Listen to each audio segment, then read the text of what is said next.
जैसे कि last episode में हमने देखा कि you house sun and moon empire के अंदर रॉयल सोल इंजीनियर एकेडमी में था और वहाँ वैंग शाओजी को उस पर जब गुस्सा आ गया था तो उसने यू हाउ को मजा चखाने की सोची। वैंग शाओजी रॉयल फैमिली से बिलोंग करता है, इसलिए सैनिक उसकी बात मानते हैं। वैंग शाओजी ने 10-12 सैनिक को साथ लेकर यू हाउ को अरेस्ट कर लिया और उसे टॉर्चर चेम्बर में ले गया, जहाँ वो उसे टॉर्चर करने लगा। ऑरेंज बालों वाली लड़की को मैं ऑरेंज ही कहूंगी और ऑरेंज ने वैंग शाओजी को रोकने की कोशिश भी की थी, लेकिन वैंग शाओजी नहीं माना और वो यू हाउ को कोड़े मारता रहा। वो सैनिक वैंग शाओजी से कहते हैं कि यू हाउ की बोन्स बहुत हार्ड हैं, जो टूटने का नाम ही नहीं ले रही हैं। दूसरा सैनिक फिर आगे जाने लगता है कि मैं तोड़ता हूँ इसे, तो लेकिन वैंग शाओजी उसे रोक देता है।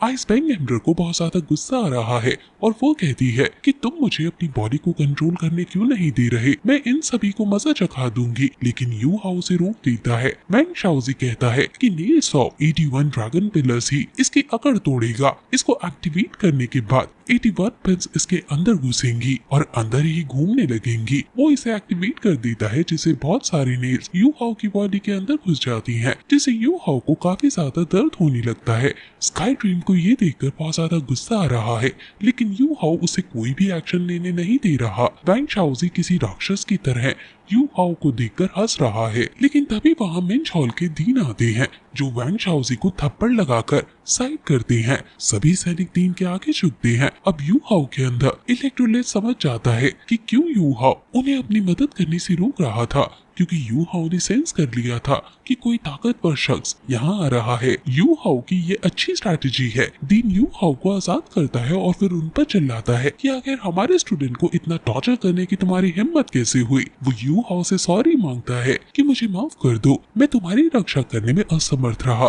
वैंग शाओजी, जो तुमने किया है तुम्हें अब इसकी सजा जरूर मिलेगी। वैंग शाओजी कहता है कि आखिर आप लोग मुझसे ऐसे क्यों बात कर रहे हो, मैं रॉयल फैमिली से ताल्लुक रखता हूँ, तुम मेरा कुछ नहीं बिगाड़ सकते हो। अब वहाँ तभी ऑरेंज आती है, जिसके पीछे कई सारे सैनिक हैं जो आधुनिक हथियारों से लैस हैं। वहाँ पहले खड़े सैनिक अब डरने लगते हैं और फिर वहाँ तभी सन एंड मून एम्पायर के युवराज आते हैं। ये प्रिंस है और ये डिसेबल्ड है, ये व्हील चेयर पर है, लेकिन इसका ऑरा बहुत ज्यादा टेरिफाइंग है। और क्राउन प्रिंस कहती है कि हमारे फैमिली मेंबर ने इतना गंदा काम किया है और तुम सैनिकों ने इसका साथ दिया है, तो तुम अब नहीं बच सकते हो। Sun and moon royal family engineer academy के इंटरनल मैटर्स में हमारे सैनिक इंटरफेयर नहीं कर सकते हैं, क्या ये तुम्हें नहीं पता था। सभी सैनिक झुककर उनसे माफी मांगने लगते हैं कि हमें माफ कर दो, हमें ऐसा नहीं करना चाहिए था। वैंग शाओजी तो इतना ज्यादा डर गया था कि उसकी पैंट गीली हो गई है और वो पसीने से नहा गया है। इससे इतनी बड़ी इंजीनियर एकेडमी का डिसाइपल बिगड़ा है,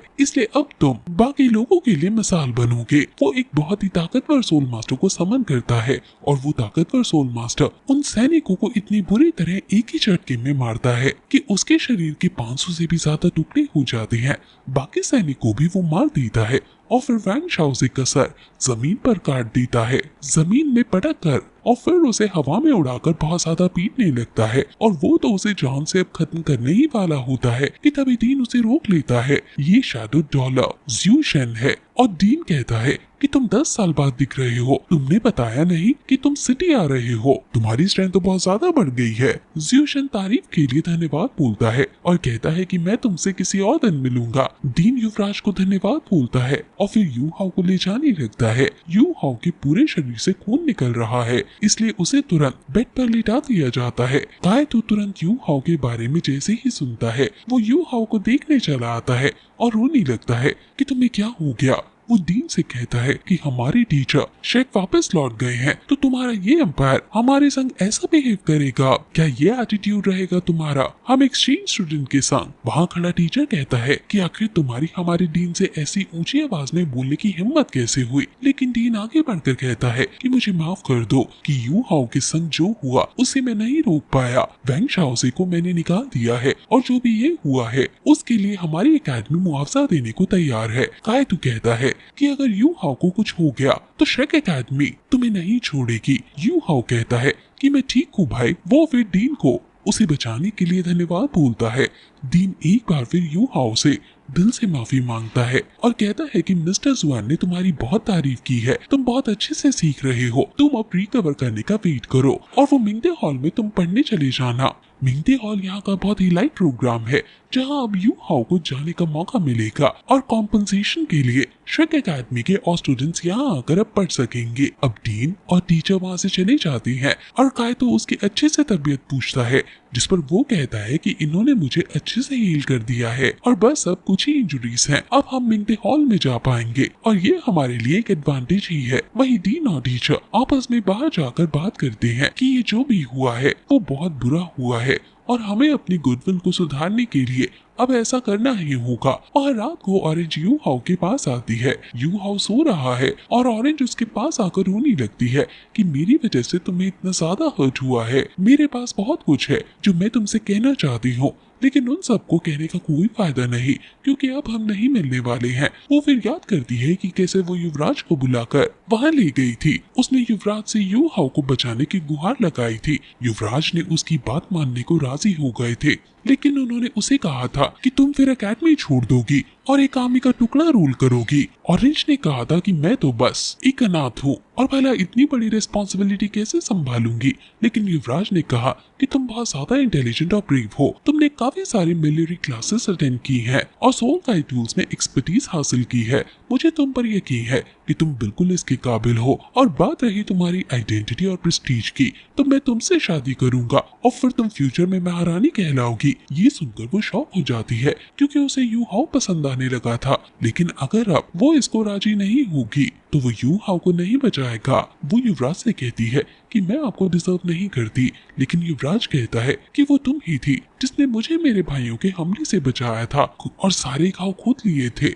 मुझे अब अपने उन रिलेटिव से कोई मतलब नहीं और वैसे मुझे लड़का लड़की का जो रिलेशन होता है यानी प्यार शादी वगैरह में कोई इंटरेस्ट नहीं, इसलिए हमारी जो मैरिज होगी वो सिर्फ नाम की मैरिज होगी ताकि लोग तुम्हारी रिस्पेक्ट करें और तुम मेरी पक्की पार्टनर बन सको। हमारे गोल सेम है कि हम इस कॉन्टिनेंट से वॉर खत्म कर देंगे और इस पूरे कॉन्टिनेंट को एक मिला लेंगे। सन एंड मून एम्पायर का वर्चस्व पूरी दुनिया पर होगा और यही हमारा गोल है। ऑरेंज उसके साथ हाथ मिला लेती है। यही सोचकर अब वो यू हाओ के पास आकर रो रही है और फिर जाते जाते वो यही बस प्रे करती है कि तुम बहुत ज्यादा ताकतवर आदमी बनो और मैं बस यही आशा करती हूँ कि हम कभी जंग में एक दूसरे के खिलाफ ना हो। और फिर यू हाओ आँख खोलता है, यानी वो जाग रहा था और उसने सब सुन लिया। उस दिन के बाद ऑरेंज ने एकेडमी छोड़ दी और अपने सपने को पूरा करने के लिए वो निकल गए। यू हाओ मास्टर जुआन को फॉलो करते हुए मिंगदे हॉल में जा पहुंचा। वो सोल काई टूल बनाने वालों की अपनी ही एक दुनिया है।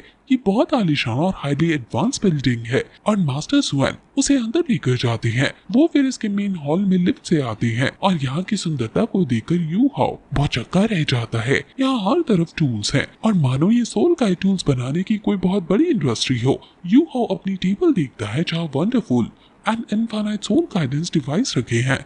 वहाँ हर तरफ के टूल्स मौजूद हैं जो उसे चाहिए और वो इनसे अपने लिए सोल गाइड टूल्स अब क्रिएट करने लगता है। अब वो लेवल 6 पर आ गया है और सोल गाइड टूल मास्टरी में वो केवल 6 महीने में ही लेवल 6 पर प्रमोट हो गया है और वो अपने लिए लेवल 6 के सोल प्रोपेलर क्रिएट करता है और फिर उन्हें टेस्ट करने के लिए बाहर जाने लगता है। लेकिन तभी उसकी स्पिरिचुअल फीट ऑफ आई बहुत जोर से दर्द करने लगती है जो उसे कहती है कि तुमने पावर ऑफ डेस्टिनी को अट्रैक्ट कर लिया है और उसकी वजह से जो डेंजर हुआ करेगा तुम उसकी तरफ बहुत ज्यादा अलर्ट हो जाया करोगे। पावर ऑफ डेस्टिनी से बहुत ज्यादा स्ट्रॉन्ग रेड डेंजर का सिग्नल मिल रहा है और तभी वो अपने स्पिरिचुअल आई से इधर उधर देखता है और उसे टाइम बॉम्ब दिखता है जिसमें सिर्फ 7 सेकंड बचे थे। वो सभी को चिल्लाकर बताता है कि यहाँ बॉम्ब है। वहाँ तुरंत बॉम्ब एक्सप्लोड होता है और बहुत से लोग उसमें झुलस जाते हैं। अब वहाँ एक नहीं बल्कि और भी बॉम्ब्स हैं और वो एक एक करके एक्सप्लोड होने लगते हैं और हर एक टेबल के नीचे बॉम्ब होने की वजह से किसी को कोई भागने की जगह नहीं मिल रही है और फिर ये एपिसोड यहीं खत्म हो जाता है।